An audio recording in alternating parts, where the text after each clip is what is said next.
Bismillahirrahmanirrahim. Qul uhiya ilayya annahu istama'a nafarun minal jinni faqalu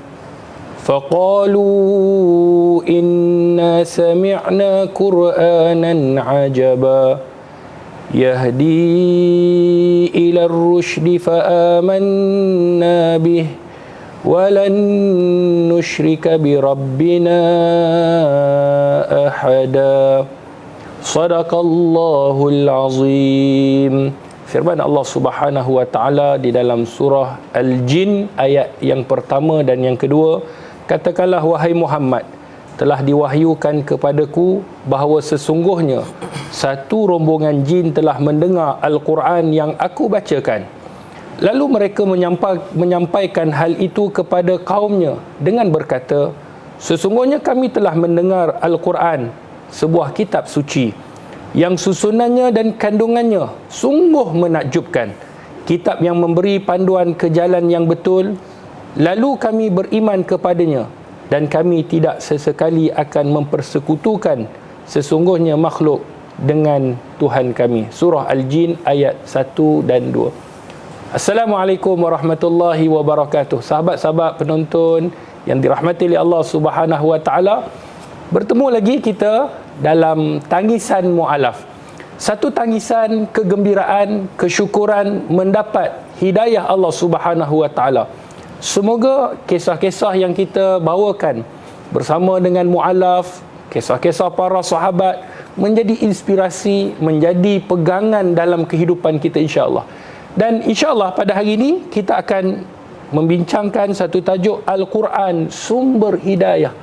Kalau kita dengar tadi bahawa sesungguhnya manusia yang Allah Subhanahu wa taala perintahkan, dan begitu juga ada juga satu makhluk seperti kita iaitu jin. Allah Subhanahu wa taala perintahkan kepada mereka untuk mentaati perintah Allah Subhanahu wa taala. Kata para alim ulama seperti mana di dalam tafsir, maka ada sekelompok jin mendengar bacaan Nabi sallallahu alaihi wasallam. Lalu mereka berkata kepada kaum, kembali kepada kaum mereka, maka mengatakan mereka telah mendengar kalamullah. Dan apabila mereka mendengar kalamullah, bacaan daripada Nabi sallallahu alaihi wasallam, terpaut hati mereka terhadap cintanya kepada Al-Quran, menakjubkan dalam kefasihan dan nilai sebenar Al-Quran. Maka akhirnya mereka beriman kepada Allah Subhanahu wa taala dan Rasulnya. Kemudian mereka kembali kepada kaum serta berdakwah untuk kembalikan yang mana supaya kaum jin ini kembali juga kepada Allah Subhanahu wa taala dengan mentaati perintah Allah dan perintah baginda Nabi sallallahu alaihi wasallam. Alhamdulillah, kita syukur kepada Allah Subhanahu wa taala kerana masih lagi diberikan kesempatan untuk boleh melihat, membaca Al-Quranul Karim. Dan inilah Al-Quran inilah yang akan menjadi syafaat kita nanti di sana ketika mana kita kembali kepada Allah Subhanahu wa taala. Sahabat-sahabat penonton yang dirahmati oleh Allah, saya tidak keseorangan di studio hari ini. Kita ada bersama dengan seorang tetamu mu'alaf seperti biasa. Bersama dengan kita saudara Muhammad Roslan. Assalamualaikum. Waalaikumsalam warahmatullahi wabarakatuh, Ustaz. Sihat? Alhamdulillah sihat. Masya-Allah. Daripada? Saya dari Pulau Pinang, Ustaz. Dari Pulau Pinang. Datang daripada Pulau Pinang, masya-Allah. Boleh perkenalkan diri? Baik, bismillahirrahmanirrahim. Nama saya Muhammad Roslan bin Abdul Rahman Mahendran, ataupun nama sebelum saya memeluk agama Islam adalah Lankeshwar Nair, anak lelaki Mahendran. Nama popular saya pula Muhammad Bro Roslan Mahendran. Oh. Baik. Dah masuk Islam berapa lama? Alhamdulillah, saya telah mengucapkan 2 kalimah syahadah pada 20 Jun 30 Jun 2020. Dah 3 tahun, Ustaz. Subhanallah, 3 tahun. Apa yang dirasai selepas saudara Bro Roslan masuk dalam agama Islam? Okey, alhamdulillah. Perasaan setelah saya memeluk agama Islam ni, Ustaz, merupakan satu nikmat lah, nikmat yang sukar saya terangkan pada ustaz, tapi saya boleh beritahu nikmatnya ni saya tahu tujuan kehidupan saya. Alhamdulillah, di mana sebelum saya memeluk agama Islam, saya macam kehidupan saya macam tidak lengkap, tidak serba lengkap, di mana saya macam tidak tahu hala tujuan hidup ni. Walaupun saya tahu pada masa tu untuk mencapai objektif dalam kehidupan harus berjaya kan, untuk mendapat pekerjaan yang bagus, pendidikan yang bagus dan sebagainya. Tapi dari segi ketuhanan tu, setelah mengenali agama yang betul, Tuhan yang betul, alhamdulillah dapat tahu bahawa di dunia ini hanyalah sementara, bukannya objektif dunia ini. Di dunia ini sebagai macam sebuah peperiksaan untuk di akhirat nanti. Allah. Dan ada perjalanannya yang seterusnya perlu dikecapi. Dari situlah saya tahu bahawa agama Islam ni adalah jalan yang benar, Ustaz. Allahu Akbar. Sahabat-sahabat penonton yang dirahmati oleh Allah, begitu indahnya apabila kita mengetahui cara hidup kita, tujuan kita, matlamat kita, akhir kita yang kita nak tuju, maka itulah yang kita akan cari, ketenangan yang akan kita dapat. Subhanallah. Bro Roslan, baik, kalau tadi kita dengar ialah perbezaan ketika mana sebelum dan selepas masuk Islam dah dapat rasa ketenangan, tahu hala tuju. Tapi penonton-penonton TV Al-Hijrah, dia nak tahu macam mana dan bagaimana Bro Roslan boleh memeluk agama Allah Subhanahu Wa Taala. Oh, baik, insya-Allah. Okay, bismillahirrahmanirrahim. Wassalatu wassalamu ala asyrafil anbiya'i wal mursalin wa ala alihi wasahbihi ajmain, amma ba'd. Jadi terima kasih kepada Ustaz Dr. Hadi, produksi dan juga saudara-saudari sekalian. Okey, bagaimana kisahnya saya berminat tentang agama Islam ni, Ustaz? Dari kecil lagi. Di mana dari kecil saya dibesarkan oleh pengasuh Melayu, bermasa Melayu, beragama Islam. Jadi jika saya dengar mereka terpasang surah-surah dan sebagainya ni, jadi perkara biasalah untuk saya. Allah. Begitu juga di sekolah rendah. Ayah saya menghantar saya di sekolah rendah. Sekolah rendah tu saya seorang je pelajar beragama Hindu pada masa tu, Ustaz. Dari darjah 1 hinggalah ke darjah 6. Allah. Jadi jika kalau Ustaz nanti tanya kenapa Bro Roslan ni cerita tentang sekolah aja, untuk pengetahuan saudara dan saudari, saya baru berumur 21. 21 walaupun nampak wajah tua ni. Tak, maaf. Okey, jadi di sekolah rendah ni memang digalakkan juga pelajar yang non-Muslim macam saya ni untuk ikut semua, contoh macam kelas tasmik, kelas agama pun duduk dalam kelas je, walaupun ada kelas moral kan, tapi ikut je. Jadi tak asinglah dengan suasana tu. Bahkan sampai saya nampak macam pelajar mamak tu, pelajar Indian Muslim, tak nampak wajah aura India tu, wajah aura Hindu tu di situ. Jadi beralih kepada tingkat sekolah menengah, di situlah di mana saya dipulaukan dan sebagainya, disebabkan sebab saya tak tahu cakap bahasa Tamil. Bahasa Tamil memang saya totally out. Yang tu yang buat jadi masalah tu di sekolah menengah tu. Okey, di sini mulanya, Ustaz, di waktu 2017 ni, di mana pada masa tu ayah saya perniagaan dia memang tak berjalan lancar lah, dan kenderaan dia terpaksa disorok ke negeri lain dan sebagainya kan, untuk elakkan kena tarik bank. Jadi tak ada jalan lain, malah bahkan kesusahan kami tu, Astro pun tak dapat nak dibayar. Jadi tak ada cara lain nak melihat televisyen, cuma ada siaran nasional. Jadi kami sekeluarga masa tu cuma boleh tengok siaran nasional TV9, TV1. Jadi di situ saya rasa ada hikmahnya, Ustaz, di mana kami keluarga terpaksa lihat satu siaran. Siaran ni bertajuk Halakah, yang disampaikan oleh Dr. Daniel.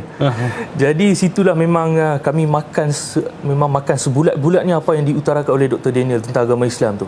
Tapi Ustaz, saya nak beritahu kat Ustaz, adik saya, dengan kakak saya, dengan ibu saya, dia bergerak seiring, timbul perasaan sukakan Islam tu.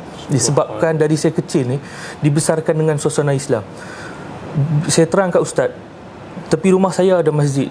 Saya selalu akan dengar zikir, dia akan laungkan Subhanallah walhamdulillah wala ilaha illallah. Lepas tu dia akan teruskan dengan selawat. Bila sampai tahap tu, Ustaz, bila saya tak dengar surah-surah zikir-zikir tu, hati keempat-empat kami ni jadi tak tentram. Allah. Saya tak tahu kenapa. Walaupun masa tu saya memang agama Hindu yang pegangan yang sangat alim sekali lah, di mana kami semayang memang kuat lah, pergi ke temple dan sebagainya. Tapi timbul perasaan ni, saya tak dengar surah-surah tu, jadi tak tentram, tak macam rasa tak tentram tu Ustaz, macam saya tinggal ibu saya dekat Kuala Lumpur, saya dekat Pulau Pinang. Rasa tak tentram dia macam tu, macam nak ambil. Itulah jadi timbulnya perasaan tu. Saya tak tahu dia macam mana Allah berikan nikmat tu, dia diresap, serap masuk dalam hati tu. Macam ramai ingat saya masuk Islam ni mungkin sebab buat perbandingan agama dan sebagainya, tapi dia diserap melalui zikir-zikir dan akhlak yang ditunjukkan oleh orang Islam itu sendiri, Ustaz. Alhamdulillah 2017 tu juga, Ustaz, saya dengan empat-empat ni, ahli keluarga ni, kami mula solat lah, tak tinggal solat senyap-senyap walaupun saya beragama Hindu.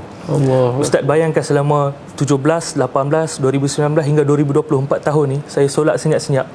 Tapi terpaksa juga cabaran saya hadapi, ayah saya bawa kami ke kuil.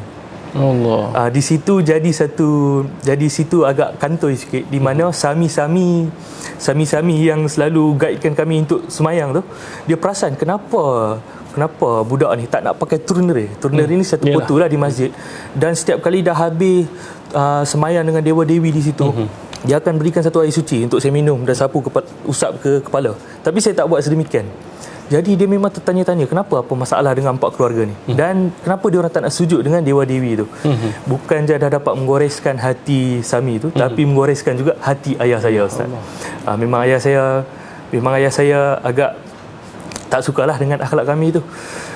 Tapi lama kelamaan ayah saya dia dah tahu bahawa ibu saya ni dia solat senyap-senyap. Tapi alhamdulillah lah ayah saya tak marah, sebab ayah saya ni saya tak tahulah, mungkin dia mengamalkan konsep bini tak menakutkan ke apa kan baru-baru ni. Saya rasa yang tu kot. Tapi dia tak benarkan kami tiga lah untuk mula agama Islam. Alhamdulillah, Ustaz, pada 2020 bulan 6 tu, awal bulan tu, ayah saya tiba-tiba dia memilih untuk syahadah dengan rakan-rakan dia. Allah. Memilih untuk syahadah dengan rakan-rakannya, yang tu memang buat saya sebab lah rasa nak menangis. Tapi pada malam awal bulan tu, dalam 1 pagi 2 pagi dia terpaksa dimasukkan ke hospital lah sebab sakit jantung. Walaupun dia syahadah dengan kawan-kawan dia, tapi Ustaz, pada tanggal 28 ayah saya dia meninggal dunia. Tapi dia meninggal dunia dalam keadaan Islam lah, alhamdulillah. Walaupun cabaran yang saya hadapi, di mana jenazah ayah saya ditahan selama 1 hari sebabkan tak ada bukti yang bahawa dia memeluk agama Islam. Allah. Dengan izin Allah, alhamdulillah keesokannya dapat ditanam di tanah perkuburan agama Islam, Ustaz. Itulah walaupun ayah saya dia anti-Islam, dia memang anti sangat Islam, Ustaz, masa tu.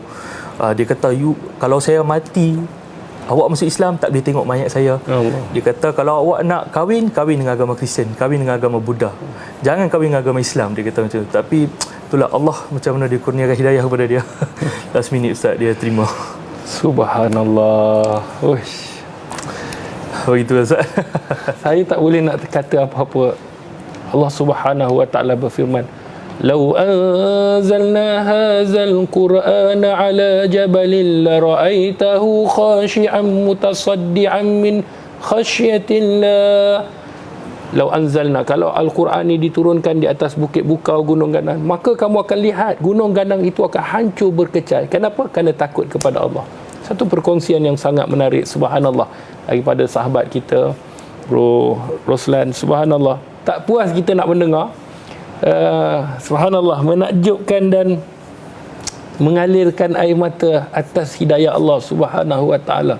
Tak ramai sahabat-sahabat yang kita dah dilahirkan dalam agama Allah Subhanahu wa taala merasai tentang nikmat iman ni.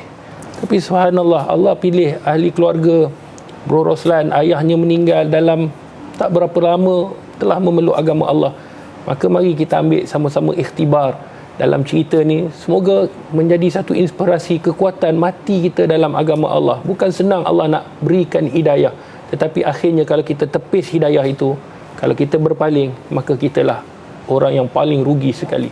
InsyaAllah kita bertemu pada minggu hadapan bersama dengan Dr. HD dalam Tangisan Mu'alaf, tangisan kegembiraan mendapat hidayah Allah Subhanahu wa taala. Terima kasih Bro Roslan. Semoga Allah merahmati, insya-Allah. Teruskan berjuang, insya-Allah. Jangan lupa berinfak setiap hari Jumaat, setiap hari sedekah subuh. Assalamualaikum warahmatullahi wabarakatuh.